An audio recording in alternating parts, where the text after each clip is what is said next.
I brought some notes up here just because there's so much that I can actually talk about that I kind of wanted to make sure that I stayed on point. So, when I received a letter in the mail that said, you know, there's a retirement party for Paul Olsen, and you know, I was like, okay, that's thinking about going. And got a couple text messages from a couple friends, said they were going to come here, come to this retirement party, and I was thinking, they're going to come, I might as well come on in and also reminisce, talk about some old stories. And then Kyle Eckberg calls me up a couple weeks later and says, hey, would you like to come and speak? They'd like to have you on, you know. And I'm thinking, I'm shocked at this point. Shocked, humbled, everything else, because I'm being asked to speak. So I called my wife up real quickly and I'm like, you know, there's this retirement for Paul Olsen at Augustana. I got some friends going. They just called me and asked me if I wanted to speak. And I don't know what to do. And she was like, you know, what's the problem? I was like, I don't remember this guy.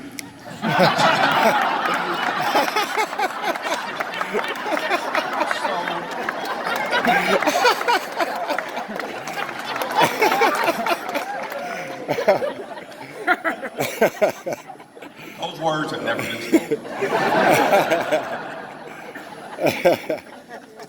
I came to Augustana in 1982. I walked into my English Rhetoric 101 class at 8 o'clock in the morning, and I see this guy, and he's happy to be there. And my first day of college, so I go, this is not going to be too bad. The guy's passionate about English. He's passionate about what he does. You can just tell he loves what he does. And so we write a paper, give a little bit of our background, and I write that in high school, played a little basketball and ran track. So a day or so goes by and he comes back up to me and he says, you ran track in high school? I was like, yeah. So I had applied to Augustana a little bit later than most. So I had never visited the college until that summer. So I never met Olsen, never really met never saw the facilities. So he just said, you know, well, you know, we start practicing, tells me when we start practicing, come on out, you know, love to have you. So I'm like, all right, I'm already a college athlete, so I'm great. So I'm doing, so, but I thought about it, I was like, well, this guy doesn't know if I'm good, I'm bad, doesn't really, and he said it didn't matter. It really didn't matter. Just come on out. Just come on out and you know, fine. We'll find a spot for you, just come on out, work out the team, everything else. So I go out and, you know, I see that the first day tells individually, he sees people run, he, you know, brings us all around, and like Eric said, you're gonna be great. He just see you and he, you know, you're gonna be great. You're gonna be able to do this, you're gonna be able to do that.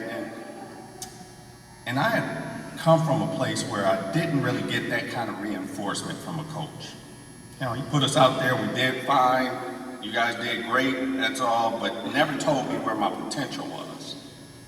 And so with O's, that was what was different, is he made us see ourselves better than we actually did see ourselves sometimes. And he never told us how fast we would run, just that we could go faster or that we could be great.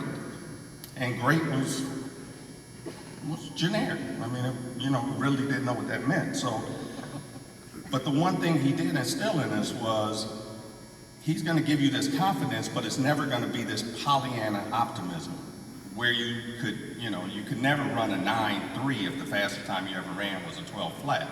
So he never gave us that. So, and I'll tell this story just to emphasize this point. I have a 16-year-old daughter, but when she was in 7th grade, she wrote us, texted us, hey, I'm gonna go out for volleyball. And she never played volleyball, she's not athletic. So she comes back and she's like, I'm gonna go out for volleyball, and my wife and I text each other and says, she can't go out for volleyball, she's terrible. So I'm typing this up, and I'm like, you know, these are Olsen's words. I'm gonna use them. He's just Pollyanna optimism there. You can't be great because you never did it. Then I thought about it again, and I was like, well, there was one other thing that he also told us was, don't fear failure.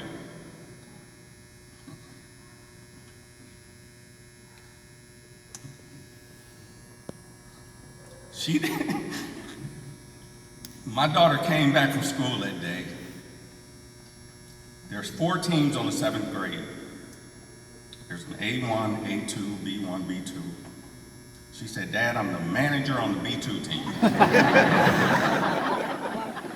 So I didn't tell her she was going to be great. Really? Okay. Well, first game goes and she takes her jersey in just in case, and some kid doesn't show up and she plays, and she ends up playing. She plays all right. They let her stay on the team, and she's not a manager. She plays on the team, and so. But it was just not telling her that she wasn't good, but telling her that she, go out, give your best, let's just see, and we'll support you the whole way. So she does that, and she plays, and she plays well enough to stay on the team. And I'm going to get back to her in a little bit, because my daughter always saw big. Since she was small, first time she ever ran a race, my older daughter is athletic, my younger daughter, challenge. First time she ran a race, she told me, she's about 8 years old. Dad, I'm gonna run this 400, I'm gonna win. Just go out there and run. So she takes off running, and she'd run, and people start catching up with her. She'd turn around, and then she'd run again, and people start catching her, she'd run again, and now in the last 100, she's winning. And I'm shocked, because I'm like, she's never run before, and she actually wins this race. Once again, this is my unathletic daughter. The athletic one, she did well, but she decided, I don't want to run track anymore. And the youngest one, while she ran a couple of years, she's just like, all of a sudden it's volleyball. That's what she wants to do. So as I say, I'll get back to her because I want to get back to Ols. Now the one thing, like I said, Ols always instilled, and what really didn't matter to Ols was, it didn't matter that, because he had that passion, the other thing is that you look at him and you think, is he a cheerleader for everybody? It wasn't that he was a cheerleader, he was competitive. The first time we ever ran, you would get these first track meets where he would put together track relay teams where you didn't run with the best relay team, he'd match you up against people that were equal to your speed. So you would actually run a competitive race every time he stepped on the track. But it also built the character for you as a competitor. So you're not just the fastest relay team, you're out there winning easily. You actually had to run against the guy that you compete against the hardest on your own team. And so, he'd always remind me of one story where, and I'm glad Eric spoke before me because I know I can cuss now, so I'm gonna do this. So, he reminded me of the story where we used to do these 40 on the flies. You'd start off running full speed, you'd hit one line and you'd go 40 meters, 40 yards, and stop the clock. And so when we ran this race, I remember a couple guys ran, and now they're running on the fly at 3.76. Somebody else comes out, and I ran with some great guys, Kofi Olsen, Brad Price, Joe Butler, Darren Davis, just a bunch of guys that could fall very fast. So then I run, and probably a 3.75, but I'm running, so all of a sudden, next couple guys go, and these guys come back, and now it's 3.72, 3.71, 3.7, and I'm walking past Oaks, and I'm not even thinking about Oaks, but I'm starting to take off my stuff, and I'm just like, I've got sweatpants on, I got a top on, and I'm like, I'm taking this shit off. Because, and I go out there, and I run, because I'm the one up here talking, I run faster than everybody else. I don't know what time, it doesn't really matter, but I beat everybody. And that's the end of that story. No. But what was important was he loved how competitive we were. So when we ran, it wasn't who finished first. Did you beat? So a lot of times we would go out there, you'd win a race, but he talked about the guy that finished 8th because that guy just ran a personal record. Mm-hmm. And so that guy is competing against himself, and so am I. But if I'm running a half second slower than I ran the last time, and this guy's running 0.2 faster, it just lets you know that's the guy that you need to give the attention to, because that guy is competing against himself just like I am, but I'm thinking I'm competing against the field. You always have a chance to improve yourself.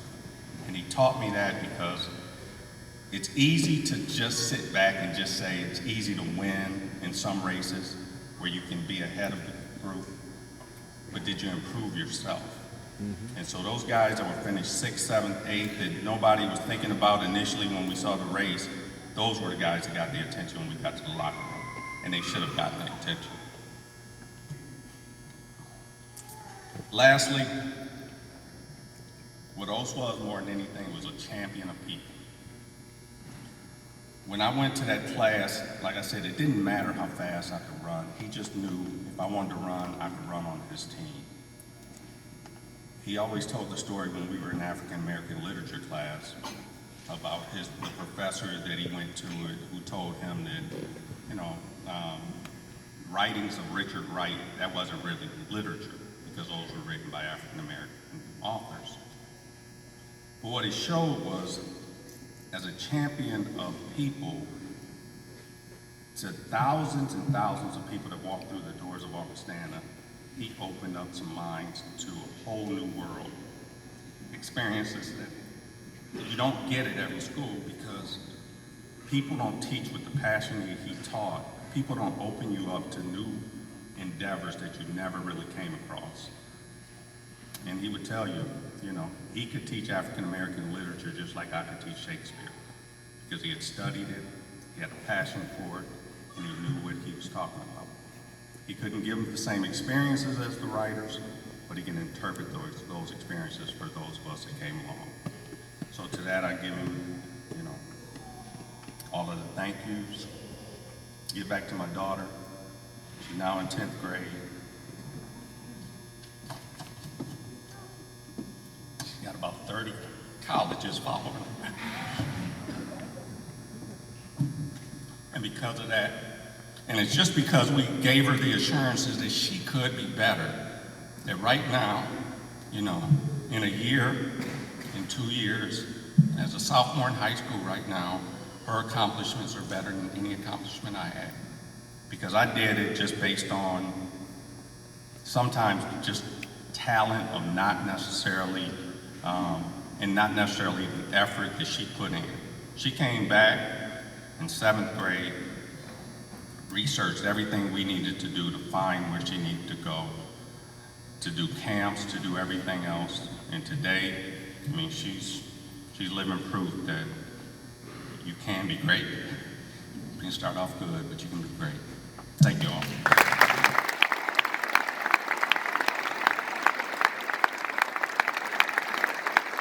Thank you, Leland.